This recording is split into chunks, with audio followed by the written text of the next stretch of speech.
Добрый вечер и добро пожаловать в Такер Карлсон сегодня вечером. Всю эту неделю мы находимся в Бразилии. Вы, возможно, не заметили, на самом деле мы это тоже не сразу поняли, но Бразилия — последняя значимая страна в западном полушарии, у которой все еще есть проамериканское правительство. И во многом Бразилия не так уж сильно отличается от Соединенных Штатов. Это огромная страна, очень большая площадь, очень густонаселенная и богатая на природные ресурсы. Внезапно для Соединенных Штатов в последние 15 лет Бразилия оказалась в опасной зависимости от Китая. Так какие конкретно цели преследует правительство Китая здесь, в Бразилии? И почему администрация Байдена ничего не делает, чтобы помешать китайским военным создать плацдарм в нашем полушарии? Они, похоже, совсем не собираются мешать этому. Что происходит? Мы расследуем все это для нашего нового документального фильма, который сейчас снимаем. Мы скоро получим для вас ответы. Одна из причин, по которой так мало людей в Соединенных Штатах заметили, что Китай колонизирует бывшие независимые страны так близко к нашим берегам, заключается в том, что у нас есть, как они любят говорить, собственные проблемы. В первую очередь это американская экономика, которая сейчас находится в невообразимом упадке. И это не то, что мы можем исправить с помощью искусно разработанной программы спасения, как раньше. Проблема здесь не в том, что несколько безрассудных аналитиков с Уолл-стрит совершали необдуманные поступки с кредитными дефолтными свопами. Проблема гораздо более глубокая, и она кажется системной. И вы сталкиваетесь с ней лицом к лицу, когда идете в супермаркет. Цены на все стали просто неподъемными для многих людей в Соединенных Штатах: на электричество, продовольствие, товары длительного пользования, жилье, образование, кредиты. Все это намного дороже, чем было совсем недавно. Почему? Почему средняя арендная плата на Манхэттене подскочила на 25% за год? Почему ваш счет за продукты вырос на сотни долларов в месяц? Почему вы больше не можете позволить себе заправлять свою машину? Это справедливые вопросы. Это не значит, что у нас закончились товары, в которых мы нуждаемся. В Соединенных Штатах их очень много. Мы континентальная страна. Она простирается от Атлантики до Тихого океана, так что у нас достаточно места для жилья. У нас более чем достаточно нефти и газа в пределах наших собственных границ, чтобы быть полностью энергонезависимыми, и при этом еще останется что отправить на экспорт. У нас больше плодородных сельскохозяйственных угодий, чем в любой другой стране мира. Еда должна быть дешевой, так что проблема определенно не в наших ресурсах. Ресурсы Соединенных Штатов очень богаты. Проблема в наших лидерах. Вещи, которые вам нужны, слишком дороги, чтобы их покупать. Потому что политики создали инфляцию. И они сделали это по очень простой причине. Они накопили столько долгов, покупая голоса и обогащая себя и свои семьи, что у них не было другого выбора, кроме как ослабить доллар США, чтобы заплатить наконец по кредитам. Все очень просто. А затем, как только появилась инфляция, идеологи в администрации Байдена сразу поняли, как ее можно использовать. Поскольку вы больше не можете позволить себе водить свою машину, у вас не будет другого выбора, кроме как согласиться на их мошенничество с зеленой энергией. И это означает, что их инвесторы, которые проводят эти аферы, станут еще богаче и получат контроль над экономикой США. Значит, выигрывают все, кроме вас. Прекрасно. Ничто из этого не было случайностью. Это полностью сфабрикованная катастрофа. В нормальной стране мало кто из лидеров осмелился бы совершить нечто столь наглое и разрушительное. Они бы побоялись это сделать. Это могло бы привести к революции, слишком рискованно. Люди, которые управляют нашей страной, полностью осознают риски, и они очень обеспокоены этим. Если вам интересно, почему они так возмущены по поводу 6 января и почему кажутся напуганными, то вот ответ. Потому что они действительно боятся. Толпа разгневанных людей в Капитолии очень похожа на предсказание грядущих событий. Именно поэтому они так отчаянно пытаются отобрать у вас оружие. Вот почему они катят бочку на вас по поводу прав трансгендеров, системном расизме и всеобъемлющем зле президента далекой России. Почему они говорят об этих вещах? Сначала это сбивает с толку. Какое отношение все это имеет к нашим реальным проблемам и улучшению вашей жизни? Все это не имеет вообще никакого отношения к улучшению вашей жизни, и в этом весь смысл. Они надеются, что если продолжат давить на вас, то вы будете слишком сбиты с толку и слишком выведены из равновесия, чтобы заметить, что происходит со страной вокруг вас. Не говоря уже о том, чтобы дать этому отпор. И просто чтобы убедиться, что вы слишком растеряны, чтобы действовать, они перекладывают вину с себя на вас. Теперь они объявляют вас виновным в преступлениях, которые они совершили.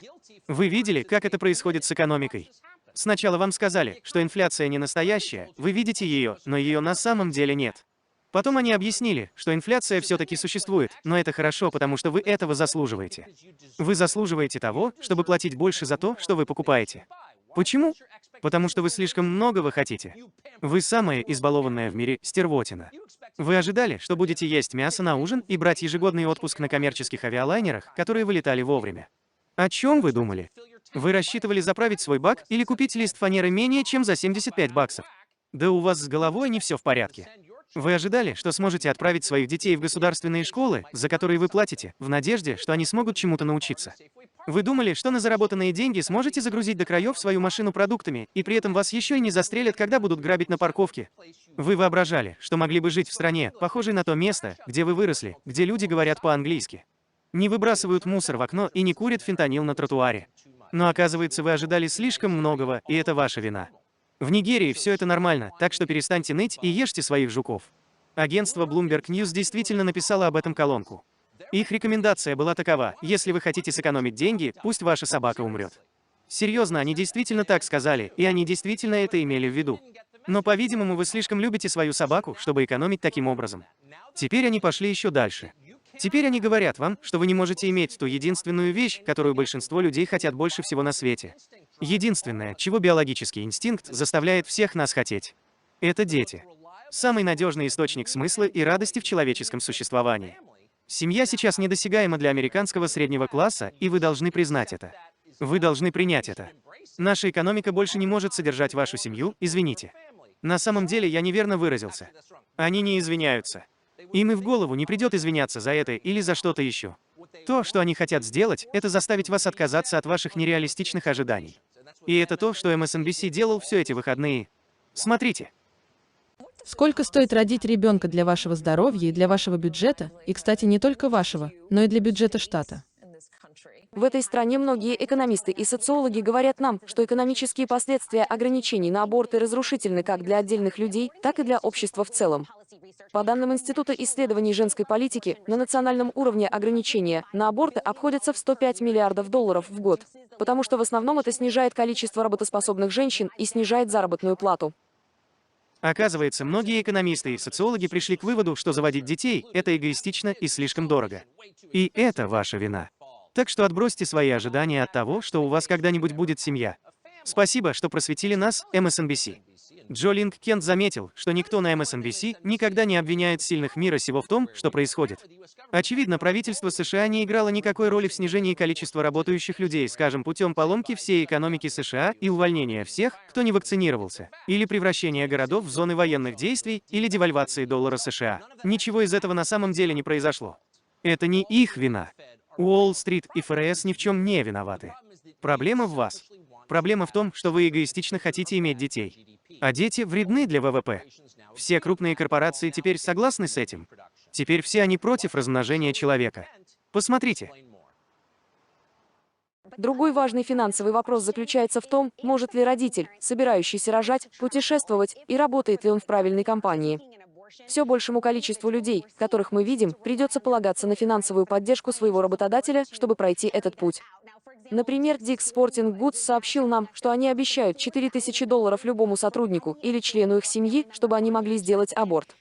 И есть длинный список компаний, которые делают то же самое: Levi's и Starbucks, и Yelp, JP Morgan и многие другие. Но суть здесь в том, Кэти, что эти льготы предоставляются потому, что эти компании готовы это делать не только из-за своей философии, но и потому, что это имеет для них финансовый смысл. Dick's Sporting Goods заплатит вам $4000 за аборт вашего ребенка. Это правильно? Dick's Sporting Goods действительно молодцы.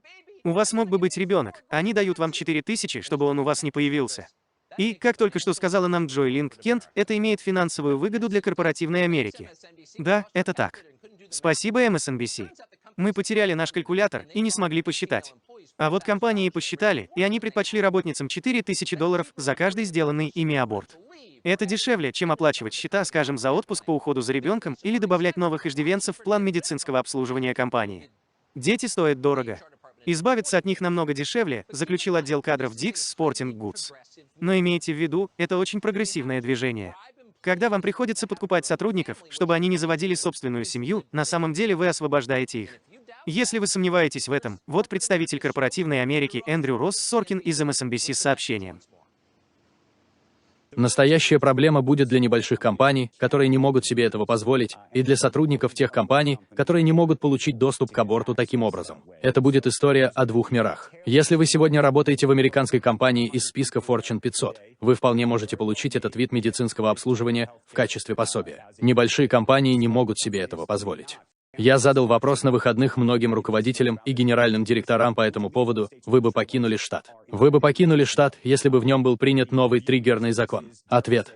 Нет, это, осмелюсь сказать, издержки ведения бизнеса. Я должен признать, что разочарован тем, что никто из тех, с кем я разговаривал в выходные, не спросил меня о моральной стороне вопроса.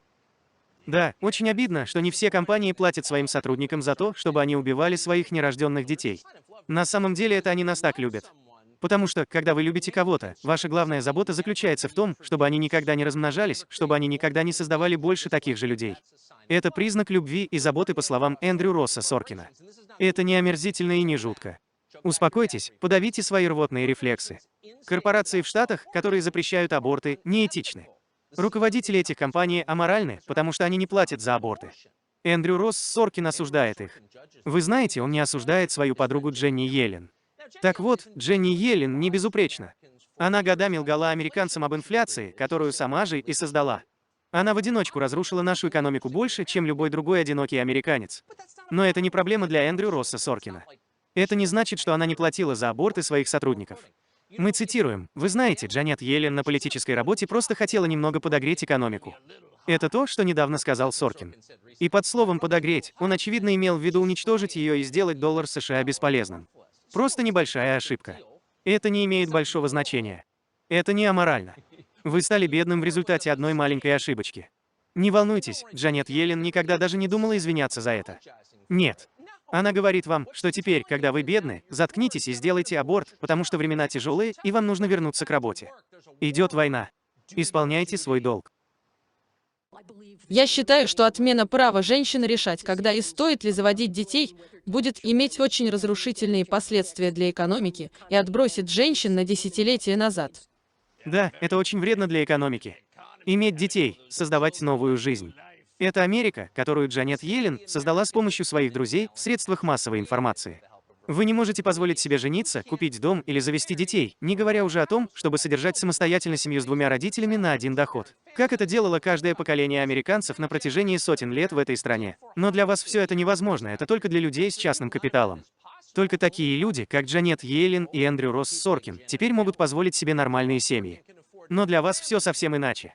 Для вас жизнь – это низкооплачиваемая работа в какой-нибудь цифровой компании, которая скрашивается только поздним завтраком по выходным и Netflix с белым вином по вечерам. Навсегда, пока вы не умрете в одиночестве, без потомков, которые будут помнить вас. Такая перспектива наполняет вас радостью. Вас это немного тревожит? Если это вас немного тревожит, никаких проблем. Потому что у нас есть Xanax. Кроме того, мы легализовали травку, так что вы можете чутка расслабиться. То, что мы только что описали, не является преувеличением. Это та жизнь, которой миллионы молодых людей с высшим образованием в этой стране живут прямо сейчас и с которой они столкнутся в обозримом будущем, но наши лидеры, похоже, нисколько не обеспокоены этим.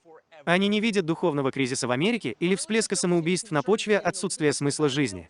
Они об этом понятия не имеют. Они не хотят знать. Они даже не замечают резкого падения рождаемости в Америке. О чем, как вы думаете, они должны были бы беспокоиться, поскольку они управляют страной, и это самый явный признак общественного здоровья. Если люди не размножаются, возможно, что-то не так. Но нет, это их не беспокоит. На самом деле они за это. У вас не должно быть детей, убедитесь, что вокруг никто не может размножаться. Почему бы им не пойти дальше и не кастрировать нас химическим путем? Ну, они это уже предлагают. Смотрите сами. Гендерно ориентированная и задерживающая терапия является жизненно важным, необходимым с медицинской точки зрения и важнейшим инструментом для медицинских работников. Как педиатр, когда речь заходит о том, чтобы дети были здоровы и счастливы, я знаю, насколько важной может быть забота и помощь в подтверждении истинной личности ребенка и выбор его пола. Значит, вы совершили ошибку, заведя детей в своей собственной семье. Но есть кое-что, что вы все еще можете сделать. Вы можете быть уверены, что у вас никогда не будет внуков. Вы можете накачать своих детей лекарственным ядом, который гарантирует, что они никогда не смогут размножаться. Вы должны это сделать, потому что это жизнеутверждающая забота. Так почему же они вам это говорят? Все просто. Чем более атомизированным и несчастным становится американское общество, тем легче им управлять. Меньше браков, детей и семейных домов означает больше безродных и неудовлетворенных людей. Это означает целую нацию отчаянно несчастных людей. Сэнди Кортес могла бы стать королевой такой страны, так что давайте. Больше одиночества, меньше человеческих связей, меньше смысла, меньше детей. Очевидно, это то, чего они хотят. Они не хотят большего. В эти выходные Кристи Пол объявила, что уходит с работы, потому что семья важнее, чем служение корпоративной Америке. Вот она. Я просто не могла быть той, кем мне нужно было быть. Моя семья – это то, что на самом деле для меня важно. Я устала быть усталой, и я сказала им: послушайте, давайте будем честны. Работа, которую мы делаем, очень важна. Работа, которую вы выполняете, очень важна. Куда бы вы ни пошли, что бы вы ни делали каждый день, это важная работа. Но в конце дня я уйду, а кто-нибудь сядет на этот стул, и шоу будет продолжаться дальше. Никто другой не будет мамой моего ребенка, и никто другой не будет женой моего мужа или ребенком моих родителей, и мне нужно полностью присутствовать там. Никто другой не будет мамой вашего ребенка. Вы обратили внимание на наш уровень иммиграции в последнее время?